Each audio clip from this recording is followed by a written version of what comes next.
Hi and welcome back. So today, as I promised, we're going to do a bit of work around setting the clearances on all the valve shims for the horizontal head, which is currently here, and then the vertical head. What I'll do is I'll take you through the whole process on one head so we just don't end up repeating ourselves.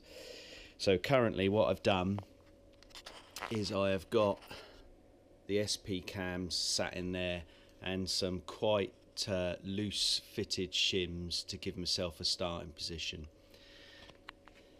I'll talk you through the camshafts in a second, but tools we'll be using today: ratchet with a 5mm hex key, magnetic pickup, shim tool, rocker pinion pulling tool, a tool just to load the closing arm, mallet and screwdriver, and then just over on here I've got a 0 to 25 micrometer for the opening shims and a 0 to 25 micrometer opened up slightly wide for the closing shims.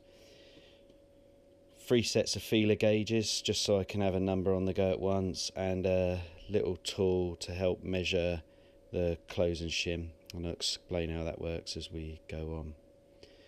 So I've also got a PC with a adjustment shim calculation tool that's all been set up in there. Okay, let's talk cam specs. So I know I've said in an earlier video I'd take you through how to recognise these. So there's a couple of bits of markings that you'll see on a camshaft made by Ducati.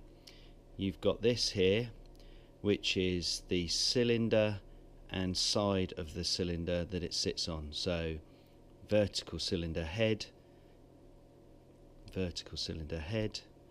and this is the intake side, and on the other one you'll see vertical cylinder head, exhaust side cam. And the difference would be that on a horizontal one it's an O. So if I go over to the standard cams,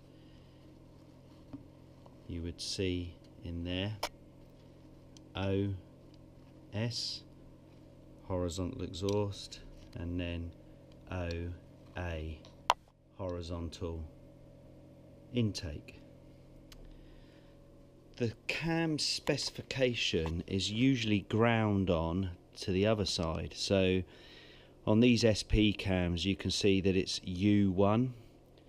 So I know that this is the intake for an SP cam, and an A for the exhaust, which means that both these cams are long duration cams. So similar to the SPS, the inlet has a duration of 296 degrees and the exhaust 298 degrees, so almost 30 degrees of rotation more opening. Plus these cam lobes generate more lift than the standard cam. The SPs deliver 10.85 millimeters worth of lift versus the standard cam that generates 9.6 millimeters of lift, so 1.2 millimeters more for longer duration. What does that mean? These cams here open the inlet valve for longer and greater distance, so you get more air in for the same amount of engine rotation. Standard cams you tend to find are marked A1R on the inlet side and A1 on the exhaust side. There are some marginal variances to that. I'm only dealing with the 748 SP here. Perhaps when we do some more later work on some 916s and 996s I've got, I'll talk through some more differences on that. The other piece that I thought was worth showing you is I'm going to be running anodized aluminium wheels. So if I put in there this SP cam and it's set up, you'll notice that that's coming in at just at a kilo, and if I swap that over, swap that over for the standard one, you'll see there that I'm saving about 0.1 of a kilo in rotating mass in the engine. So it's just one of the little minor improvements that we'll be doing. So it all counts in a race engine. Okay, let's talk through taking this initial set of datum clearance readings then. So what are we looking at inside this head? So we've got the cam. That's a nice easy piece to spot. What I've then got inside here: opening cam lobe, closing cam lobe, opening rocker arm, opening shim, closing shim, closing rocker arm, and then you can see the valve stem. Just to break that down so it's a little bit easier to understand from a shim point of view, there are two shims in the pack. You've got the opening shim, the smaller one, and the closing shim.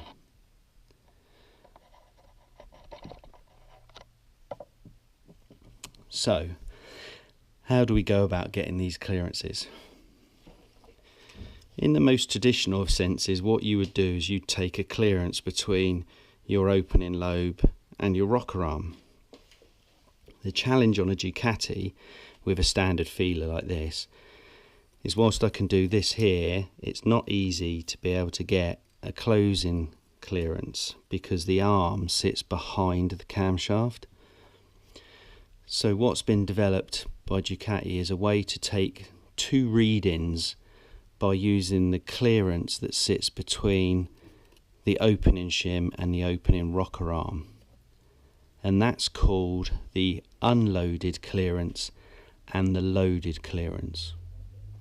So the cam is put into its measurement position, so about halfway round you take the feeler gauge and take a measurement. That is your unloaded clearance, which is also the clearance for the opening shim to the opening rocker arm.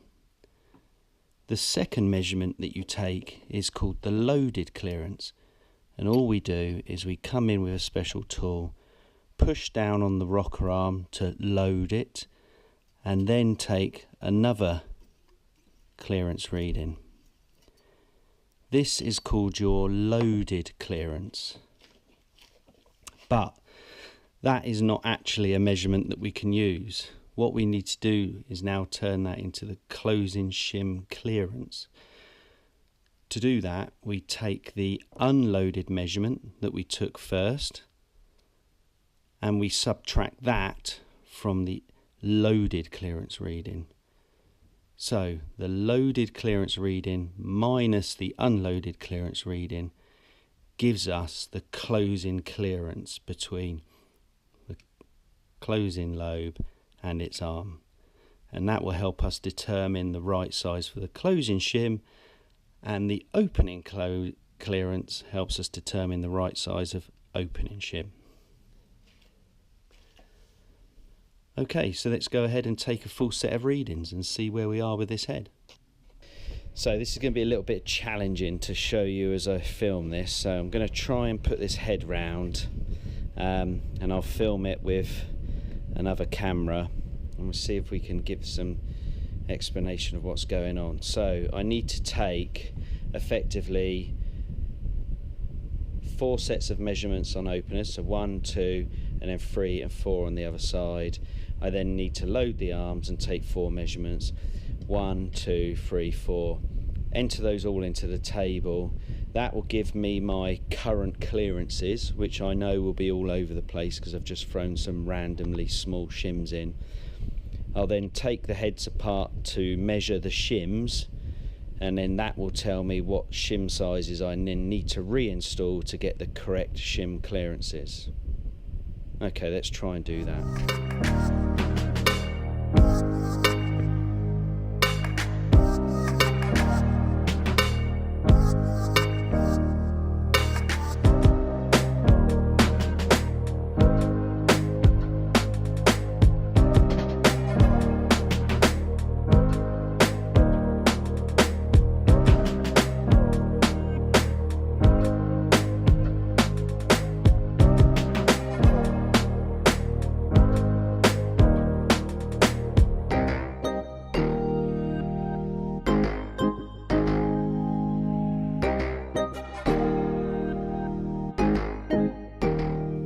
so what you see there from the first set of readings is got very big gaps on the intakes on both the openers and closers, but you'll notice that when you take one away from the other, as you come across, I've got 0.25 shim size increase I'll need.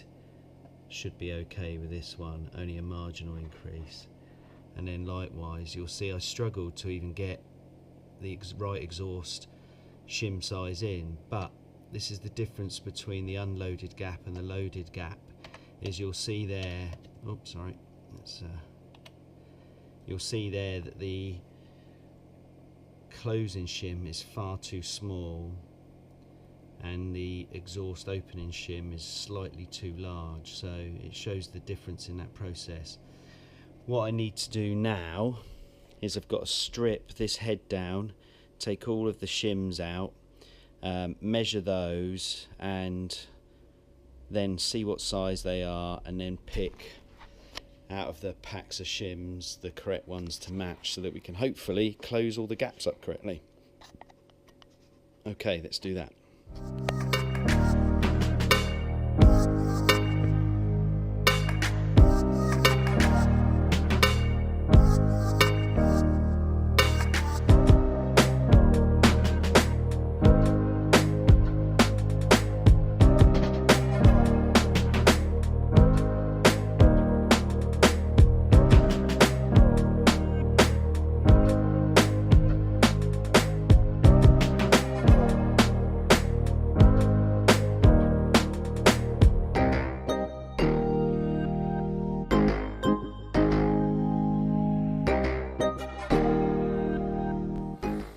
Okay, I've now got out the right hand side intake shims. You'll just see I've removed, and what I've got to do now is measure these. So the opening shim's relatively straightforward.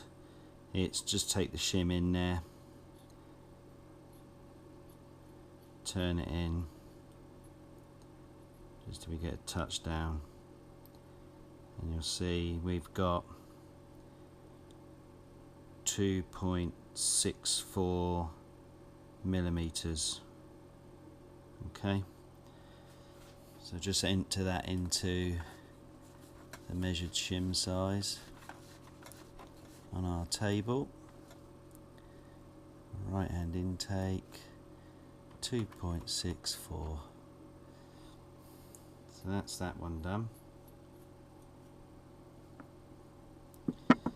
Now the closer, what we've got to do is use this tool, which gives us, it's a known position in length between this piece here and this piece here, that when you put it in there, it will give us a defined measurement point between there.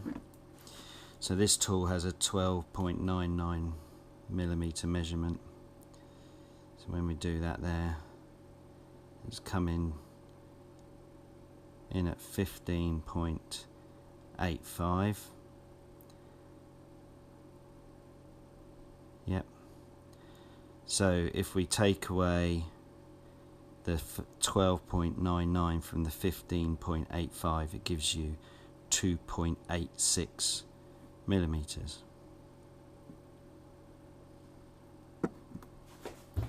So we enter that in as well on our closer. 2.86.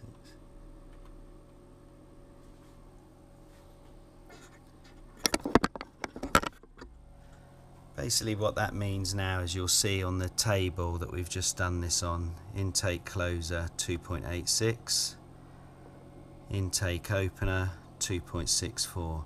So I need to change the opening shim to a 2.89, but I'm okay to leave the closer as is because it's in optimum position, 0.1 clearance. So all I need to do is grab out a 2.89 millimeter opening shim out of here, and we'll be good to go. Okay, so I've got a 2.89 shim there, which will be bang on right for this application.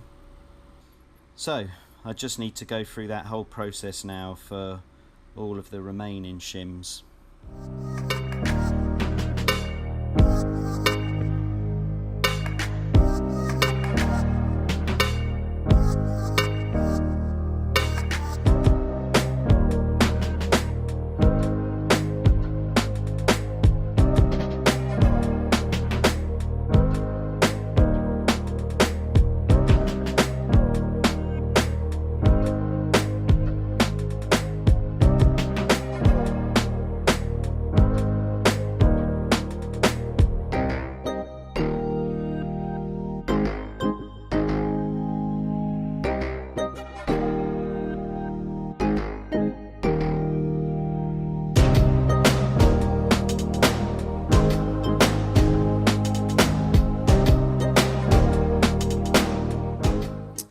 Okay, so I've now got all of these correctly resized. Effectively I always green it off on the sheet to let me know that I've managed to match them all correctly. What I need to do now is put all the head back together with these, drop the cams back in, and then we'll go for a re-measurement just to check everything is within specification. Okay, so let's get that done.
Right, we're all back together now.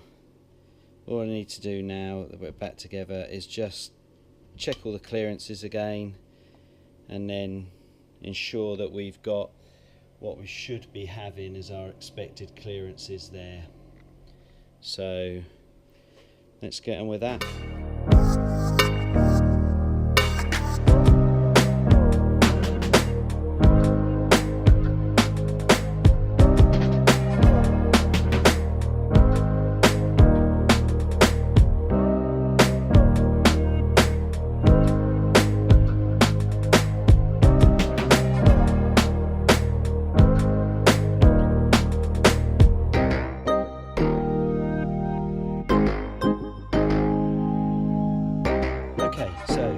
There's the measured readings taken, just here and here, and this is the clearances I've come out with, which is exactly in line with the estimate.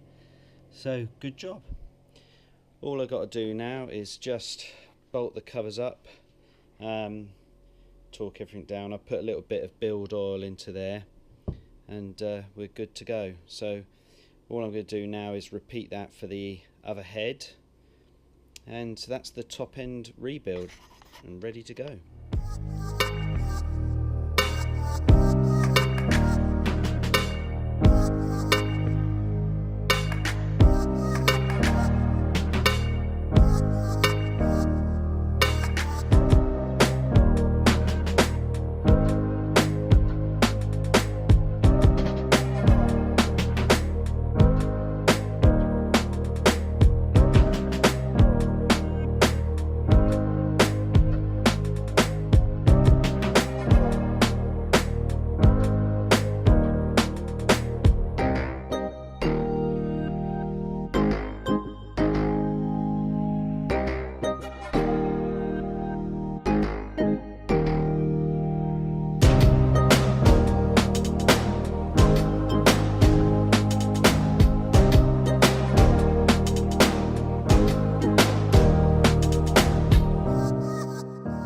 the next phase completed. Heads have all had their shims done, they're back together, got the SP cams with their lighter pulley wheels on them, so a marginal weight benefit there. Well, actually about just over 0.4 of a kilo across them, and then obviously there's the main pulley wheels that are going down below. So thank you for watching. If you like the video, please click like. If you'd like to see more content, please subscribe, and I hope to see you in the next episode when we start getting all the bearings into the cases. Okay, thank you for watching.